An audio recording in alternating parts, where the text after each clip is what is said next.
Krishna. Hare Krishna. So we're kind of a little blip at the bottom of the screen there. We're in, where is this? Harrow Common. No, We're in the woods. We're in the woods, that's for sure. And we can't escape the aeroplanes. Oh my goodness gracious. You might be I'm sure we didn't notice any of them while we've been walking. We've been walking for about an hour, close to 2 miles walking. Yeah. And we found this little bench and we decided to sit down. And as soon as we did, 2 planes went over, now a 3rd plane. And then there's a guy with a chainsaw back there. Hopefully he doesn't come after us. Hopefully his name is not Jason. If you know, you know.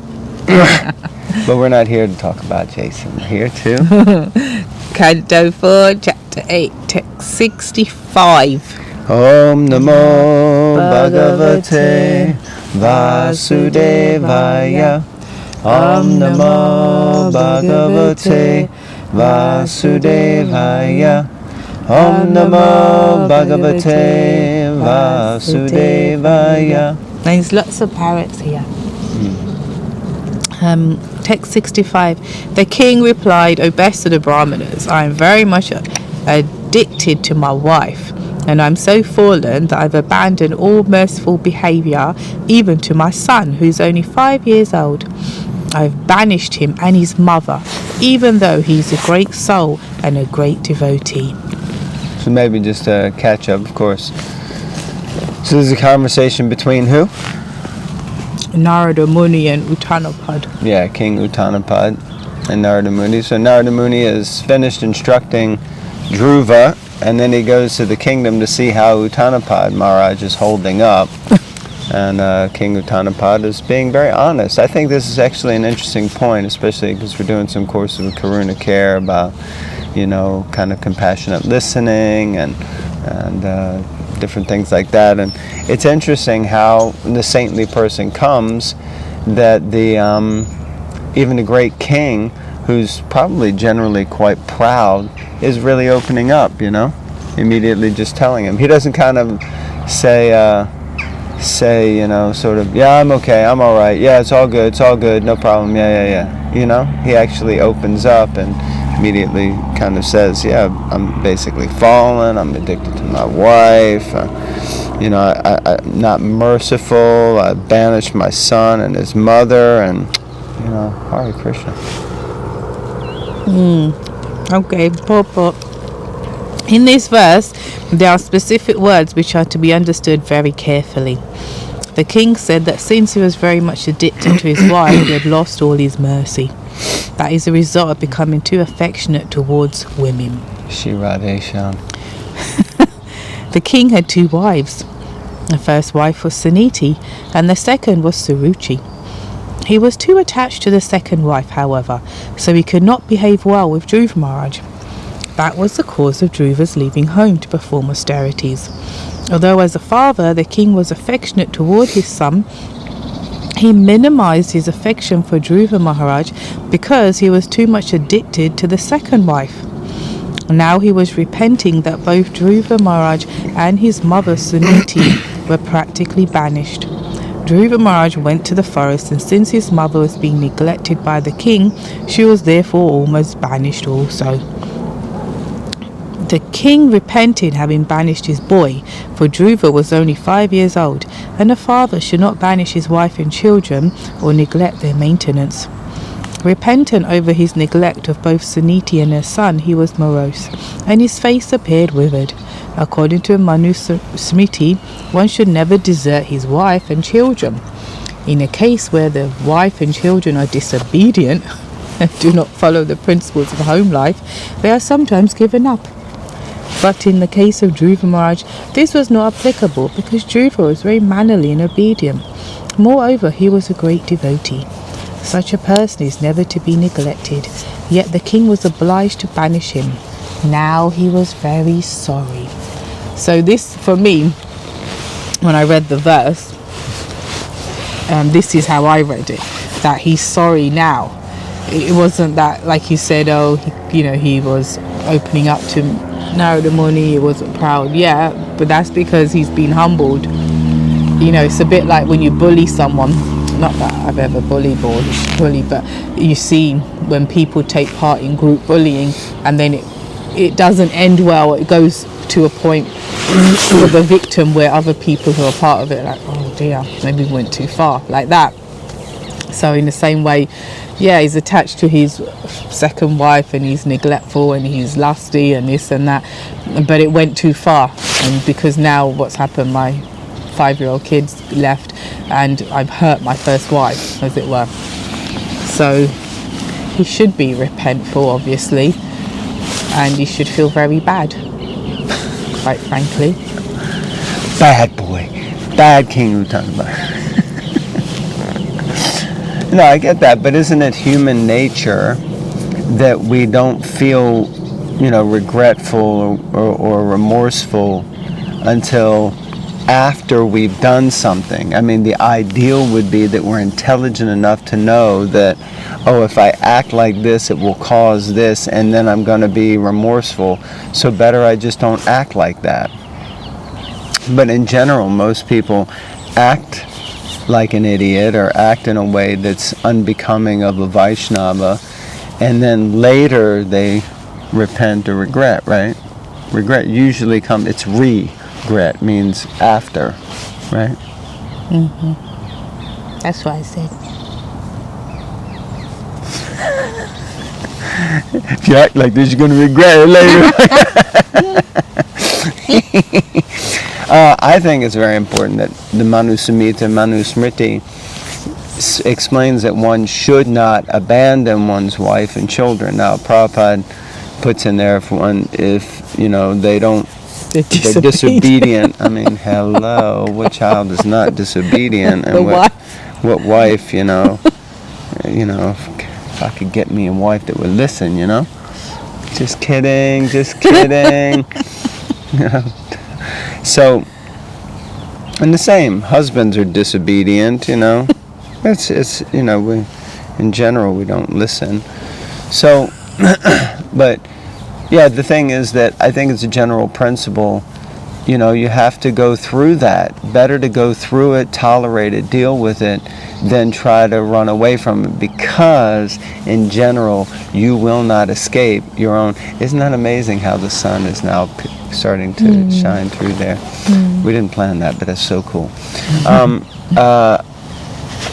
We should just go through it, and we see time and time again, people try to do this kind of thing, but they just wind up in another relationship and they wind up in the same situation. You can't escape your karma. You can't run away from. There's lots of dogs coming in. Oh, lordy. That's good. They seem to be preoccupied with themselves. Yeah, so let's ignore them. Okay. All right. So text 66. Always the little one that comes. But there's a dog messing with them. You probably saw, I think the little one was in there. The big one came and started smelling the tripod. I thought he was going to knock it over. I thought he was going to pee on it. That would have been terrible. Okay. All right, so text 66. My dear Brahmana, the face of my son was just like a lotus flower. I'm thinking of his precarious condition. He is unprotected and he might be very hungry. He might have lain down somewhere in the forest and the wolves might have attacked him to eat his body. Text 67.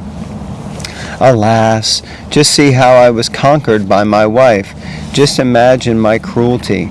Out of love and affection, the boy was trying to get up on my lap, but I did not receive him, nor did I even pat him for a moment.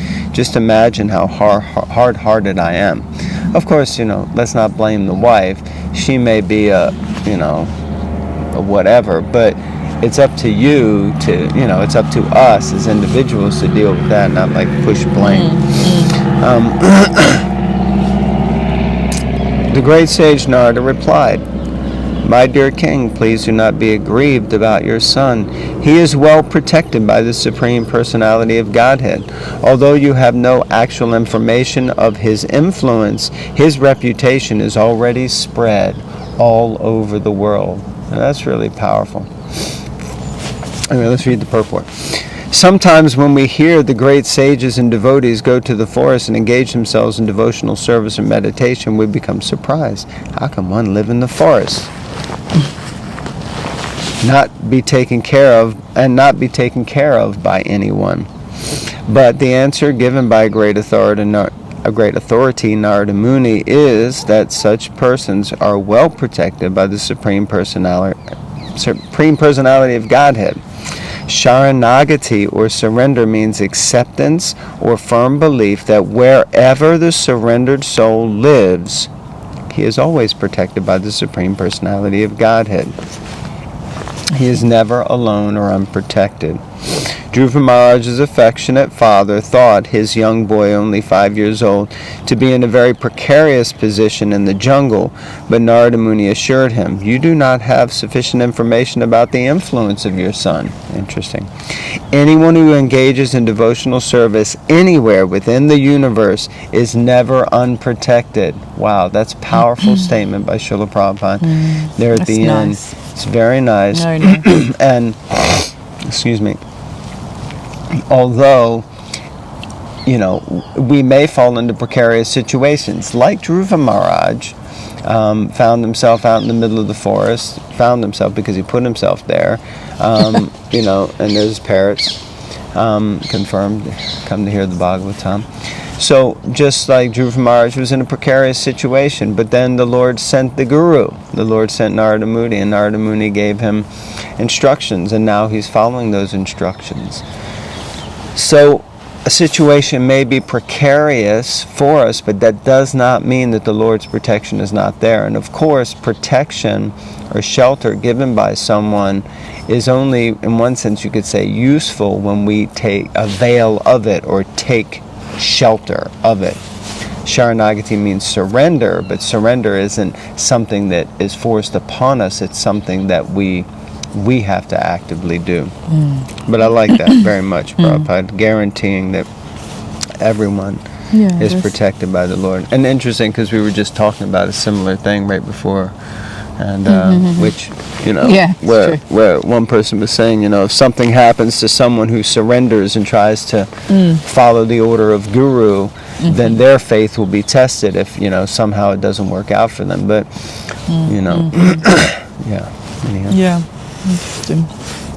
It's interesting, isn't it? Because those things do happen where you hear something in class or you read and it answers what you've been talking about. Yeah, a lot. Especially the more you read. Chant. Yeah, the more you hear, isn't it?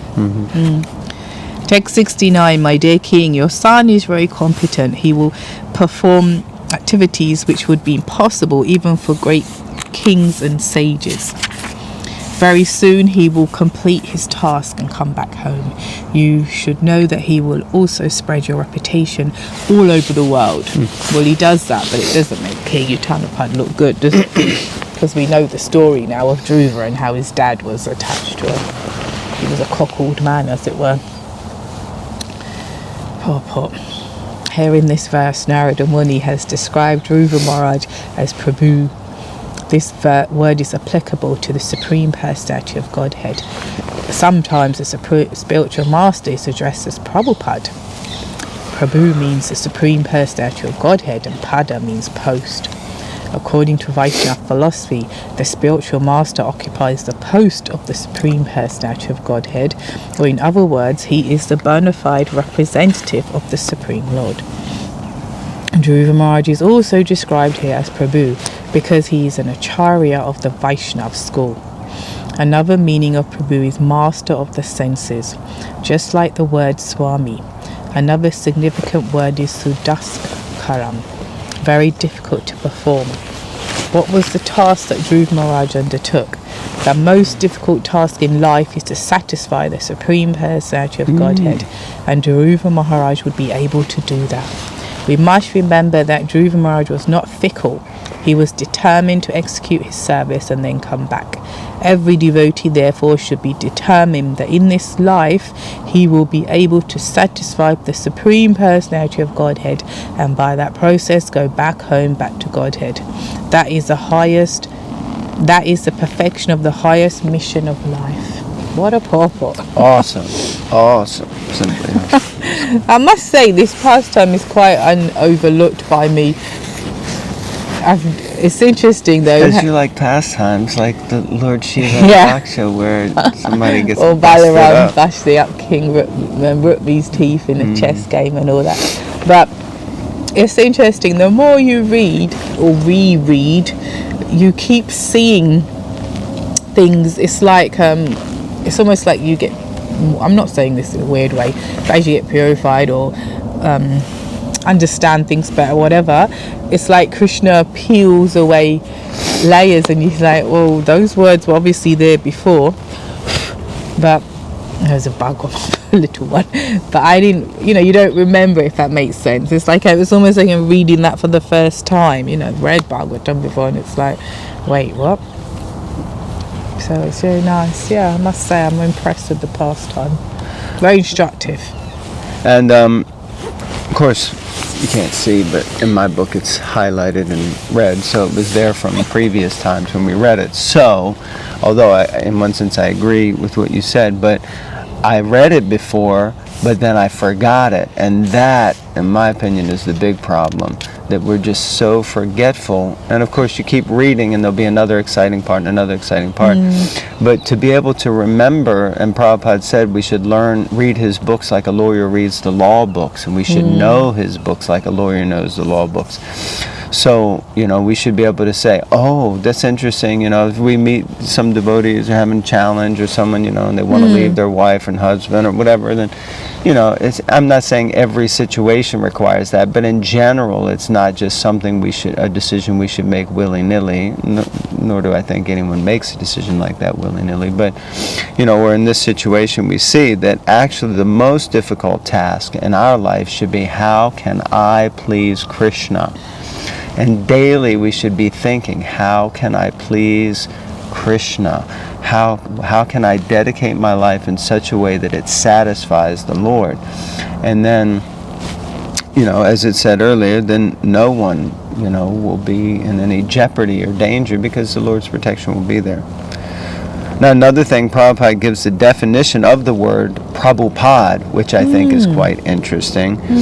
Of course, this is different than the definition that we generally say, because Prabhu and Pada means feet, and Prabhu means like master. Yeah. And generally we say, there's another plane, generally we say that, or not we like me, but it's understood as given by others that Prabhupada means the master at whose feet many masters sit. That's what Prabhupada means. That's the idea. And here it's interesting. Prabhupada says that Prabhu means the Supreme Personality of Godhead. Now, of course, generally we refer to each other as Prabhu, Hare Krishna Prabhu, Hey Prabhu, but we understand it usually means master, which of course Supreme Personality of Godhead is the Supreme Master. But I think that's interesting. And then Prabhupada explains that the spiritual master occupies the post of the Supreme Personality of Godhead, which sounds a little bit like he's saying that the spiritual master is God. But we know from other places that Srila Prabhupada perpetually says that, if the spiritual master declares he is God, it means he is dog. And so the spiritual master is not God. He is as to be treated as good as God, because he is the representative of God and the transparent by a medium. There is like a whole flock of parrots. You can just hear them. Amazing. Okay, so I think we should finish there, because actually it's quite chilly. Yeah. But I think it's really beautiful, the sun. I know. What a scene. So look at that. Look, can you see? It's like flickering. Yeah. Just did it when you said it. Yeah, it's very, very nice. I feel like it's Krishna. Mystical. Krishna piercing through, shining his light upon us and all of you. So please read the Srimad Bhagavatam. It's so wonderful, so exciting, so uplifting, so inspiring, and because Prabhupada said to do it, so Hare Krishna. All glories to Srimad Bhagavatam, all glories to Srila Prabhupada. Jai. Haribol.